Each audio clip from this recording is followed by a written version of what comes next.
Zelota e hoje de volta falando dos romanos aqui no História com Zelota. Vídeos todas as sextas às 17 horas. Antes falava de nosso encontro semanal, mas agora eu estou incluindo um novo quadro no canal, né, que é o História Curiosa. Eu soltei o vídeo e falei Tapoto na História, mas eu mudei o nome, acho que ficou feio. Que remete muito ao meu antigo canal, que era o Taverna Nerdeste. Eu tenho meu quadro do Tapoto do Zelota, onde falava sobre universo pop, cultura pop, nerdice, super-heróis, essas coisas. Então eu decidi ficar aqui fazendo exclusivamente o canal falando sobre história.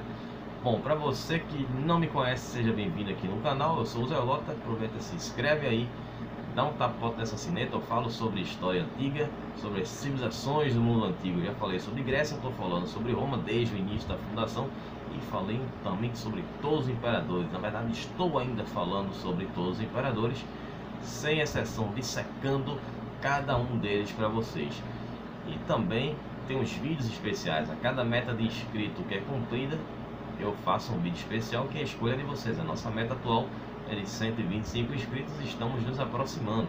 Então eu coloquei 4 opções para que a galera vote. E ninguém votou ainda, gente. Já está perto aí de chegar na meta e ninguém votou. São 4 opções, são os fenícios, os assírios, os persas e os babilônios. Então, para quem não sabe nada sobre esses povos, ou assistiu a aula de história há muitos anos atrás, não lembra quem são esses povos. Bom, os fenícios, eles foram muito importantes na navegação, foram praticamente os pioneiros da navegação, que influenciaram bastante os egípcios. Nós temos os assírios, que eram um povo altamente militarizado, brutal, um exército feroz. Nós temos ali os persas, que eram grandes comerciantes também, e os babilônios, né, que construíram a Torre de Babel, velho. Tem muita coisa interessante, que foi um povo que fez parte ali da Mesopotâmia, assim como os persas. São várias civilizações que são parte da Mesopotâmia. Então são as opções que vocês têm para escolher. Vocês podem votar lá no Instagram, @uzelota.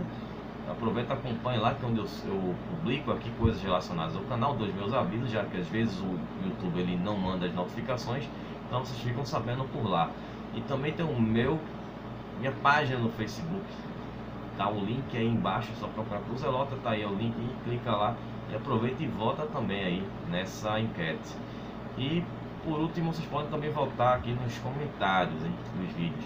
Aliás, eu sempre estou aqui respondendo os comentários da galera, agradeço o pessoal que mandou comentários para mim, fico muito feliz, é uma grande alegria para mim, um grande incentivo, né, dos comentários. E quando vocês dão like também, claro, não esqueça de dar um tapote nesse like aí, compartilhar com a galera, porque isso aí ajuda o canal a crescer e me incentiva aí a continuar trazendo conteúdos para vocês.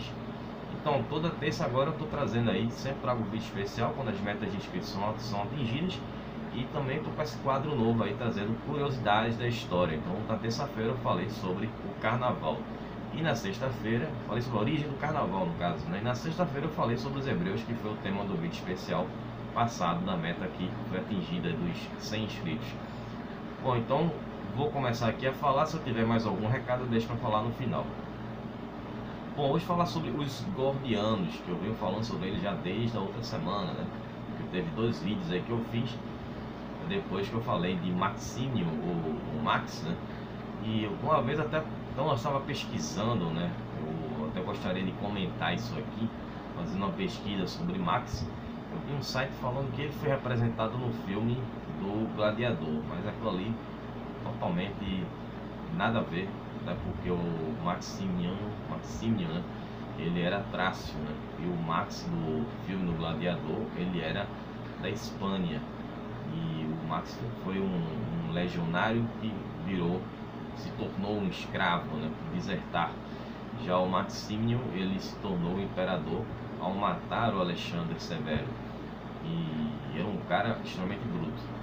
E outra coisa que eu tenho que falar aqui é que ele ainda está vivo nesse vídeo, certo? No vídeo passado eu contei a história dele e termina com a morte dele, mas esses eventos que acontecem não só nesse vídeo como no próximo, eu vou estar comentando aqui coisas a respeito ainda desses eventos ali finais do império do Maxímio, o Trácio, o primeiro imperador bárbaro. Dá uma olhada nesse vídeo aí também, eu vou deixar o link aí, sempre deixo no final aí como os vídeos recomendados. Bom, vamos lá, falar sobre Gordiano, né? O Marcos Antônios Gordianos Sempronianos, muitos U's aí no final, né? Latim assim. Então ele vai ser imperador de Roma entre março e abril de 238. Foram apenas 21 dias. 21 dias só como imperador.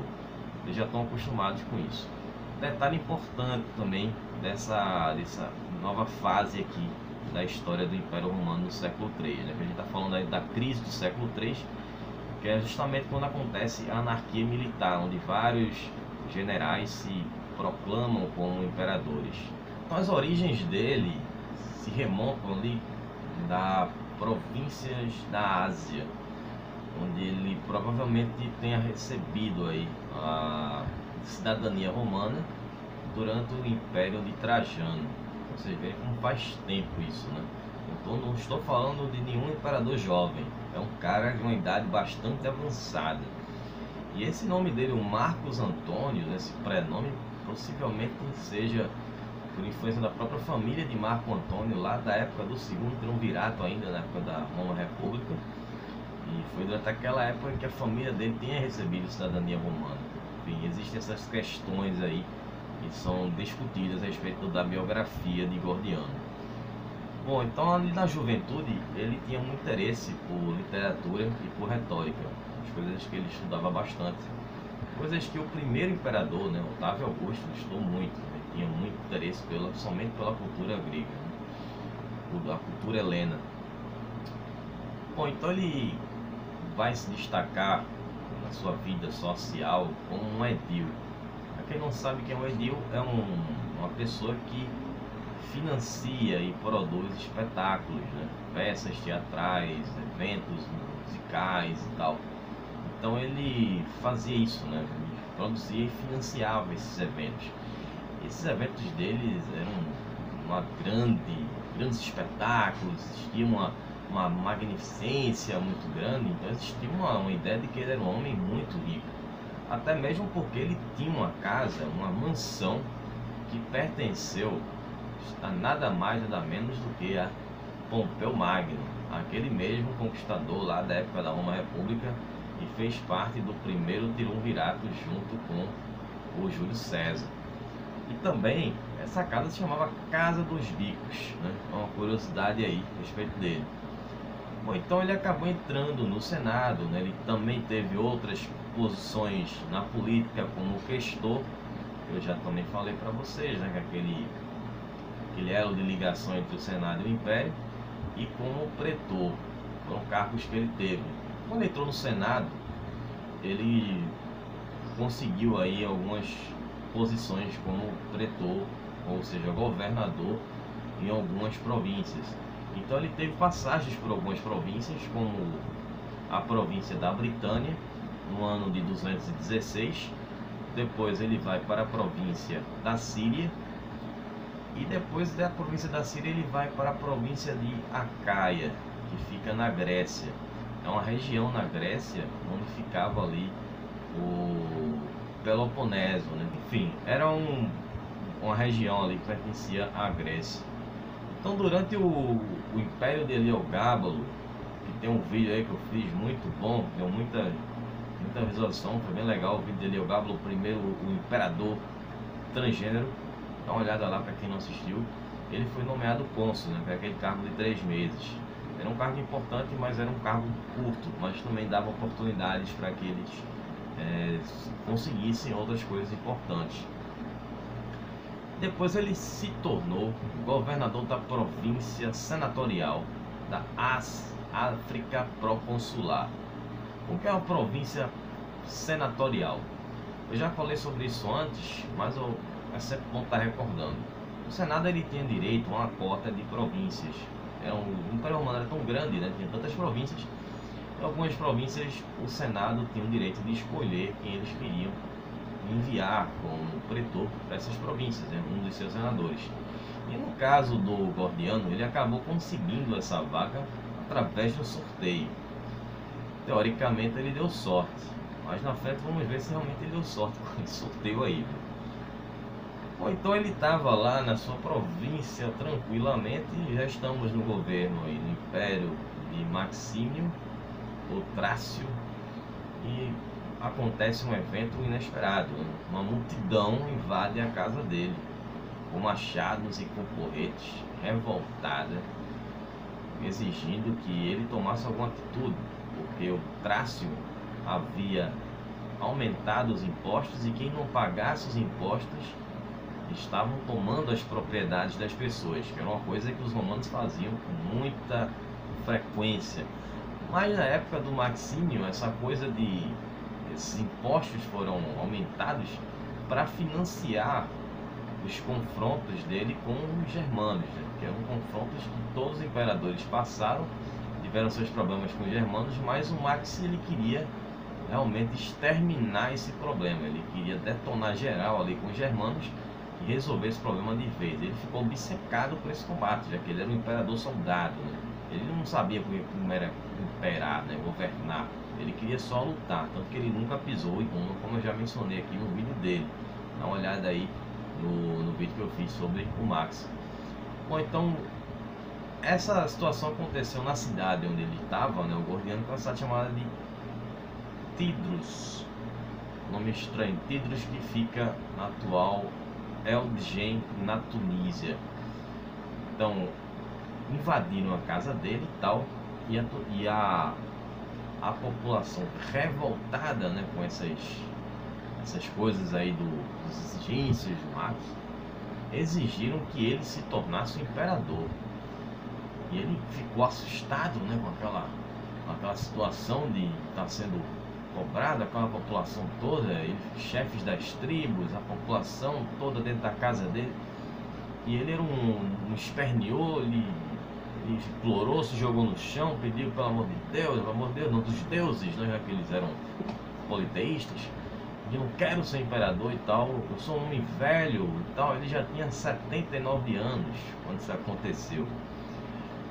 Mesmo assim, a população forçou, né, obrigou ele a se tornar imperador, e o titularam como africanos. Seria como se fosse um imperador das províncias africanas, né? As províncias da África que pertenciam a Roma.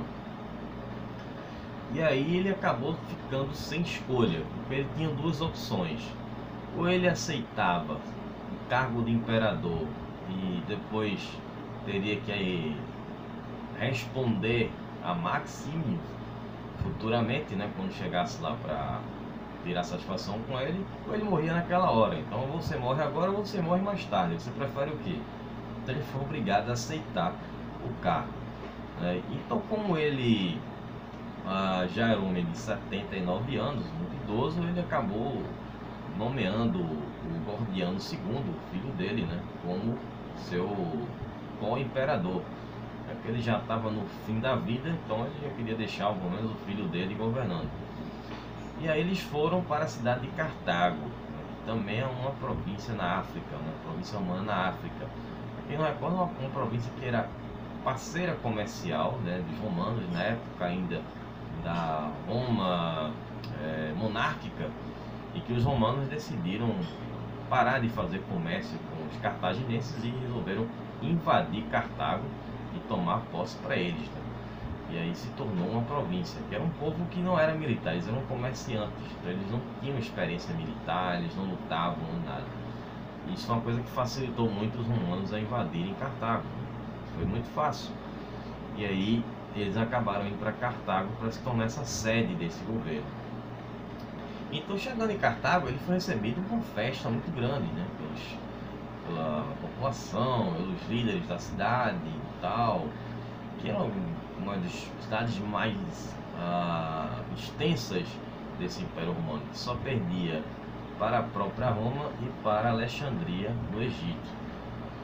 E aí o Gordiano mandou algumas cartas para o Senado, em Roma, né, na história, aconteceu isso aqui, o pessoal me quer agora como imperador e tal, e o presidente do Senado, né, chamado Valeriano, que viria a se tornar imperador alguns anos mais na frente, ele recebe essas cartas e passa a situação toda para o Senado. Então aquele parte do Senado já estava conformada de ter aquele imperador bárbaro, um soldado, destruidor de províncias, e a parte da guarda pretoriana também já tinha se conformado com esse império, né?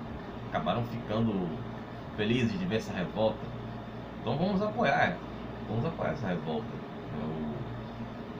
Já tomaram algumas atitudes, né? Então tinha um prefeito pretoriano chamado Vitalinos, que havia sido indicado por Maxímio, e ele foi assassinado. Já começaram a mexer nas coisas lá, né? Eles botaram fé realmente nessa revolta. Tanto que a população, né, que acreditava que o imperador Maxímio havia sido já morto, né, tinha sido assassinado, comemoraram nas ruas, saíram comemorando. Aquelas pessoas que iam para os templos orar com medo de que ele viesse para a cidade de Roma, acabaram perseguindo aí funcionários públicos, pessoas que haviam sido indicadas pelo Trácio, e até destruíram estátuas dele que estavam lá na cidade de Roma. E aí no dia 2 de abril de 238, o Senado vai proclamar os imperadores, né, o Gordiano I e II, e saíram mandando cartas para as províncias romanas espalhadas aí em todo o Império. A maioria dos governadores, os pretores, receberam a notícia de bom grado, mas outros não, ficaram com medo. Ficaram com tanto medo ao ponto de mandar executar os mensageiros, com medo de que o Trácio chegasse lá e arrancasse a cabeça deles. Então o medo que a galera tinha dele era muito grande. E essa notícia da revolta, ela vai chegar aos ouvidos do Maxímio, né? Ele estava numa cidade africana, ele recebeu a notícia, ele não deu muita importância, né? Já que era um homem velho que estava como imperador, era um líder quase octogenário, então isso aí vai ser fácil derrotá-lo, não tem um problema. E o filho dele era o caso Gordiano II, era um homem que tinha uma reputação um pouco duvidosa, falavam mal sobre ele, não sei o que ele andava fazendo, mas que o Trácio não deu muita trela para isso, não deu não. Mas aí, como ele soube que o Senado havia proclamado os dois como imperadores, aí ele se revoltou, aí ele foi atrás, e aí ele resolve marchar para Roma, né, como eu comentei no vídeo sobre ele. E aí, quando os gordianos já estavam como imperadores, né, estavam lá em Cartago, eles mandaram depor um desafeto deles, que era um outro governador, um outro pretor chamado Capelianos, que era governador da província da Numídia, que era uma província vizinha à da África proconsular. E aí Capelianos, ele não vai deixar barato. Ele reuniu tropas auxiliares formadas por mouros. E aí ele declarou fidelidade a Maxímio e marchou até Cartago. E como eu já mencionei, era uma cidade comercial, eles não tinham soldados, e aí a coisa ficou complicada, né? Então a população de Cartago, vendo o exército liderado lá pelo Capelianos, se armou da forma que estava lá, os caras não sabiam lutar, e aí aconteceu essa guerra de Cartago. E foi, os cartaginenses foram liderados pelo Gordiano II, e do outro lado nós tínhamos o Capelianos com o exército de mouros, os caras que lutavam pra caramba. E aí o que aconteceu? Um massacre, um grande massacre. Os cartaginenses foram facilmente derrotados. E esse massacre ele foi tão grande que dizem que o corpo de Gordiano II desapareceu embaixo de uma montanha de cadáveres, que nunca foi encontrado. Ficou soterrado. E aí o Gordiano I soube da notícia que o filho dele morreu nesse conflito. E ele não pensou em outra coisa, ele se matou, né? Se enforcou com uma faixa que prendia a túnica dele no dia 12 de abril aí de 238. Então, ele reinou apenas por 21 dias. Mas essa história continua, ele não terminou por aí não. Vamos ter mais outros dois imperadores que vão ser nomeados juntos, e vão ser o Popeeno e o Balbino. E esses dois vão governar tendo como César vice Gordiano III, que é o neto de Gordiano, filho de Gordiano II. Eu vou falar sobre eles no próximo vídeo, e teremos ainda mais conflitos contra o Trácio. E vamos ver aqui como é que vai ser esse fim desse processo aí, desse ano de 6 imperadores, o ano de 238. A gente já teve o ano dos 4 imperadores, essa são dos 6. E essa crise romana vai se ampliando mais e mais. Bom, eu vou ficar por aqui. Um abraço, Zelota. Não deixem aí de fazer a votação aí na enquete, não esqueçam da enquete. tá rolando ainda aí, até chegarmos à meta aí dos 125 inscritos. E não deixa de ver os vídeos que eu publiquei aí no período do carnaval. Os vídeos ficaram muito legais.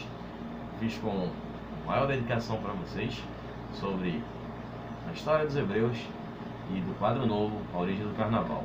A gente se vê aí na próxima semana, eu acho que na terça, com o vídeo aí das curiosidades. Falou pessoal, um abraço.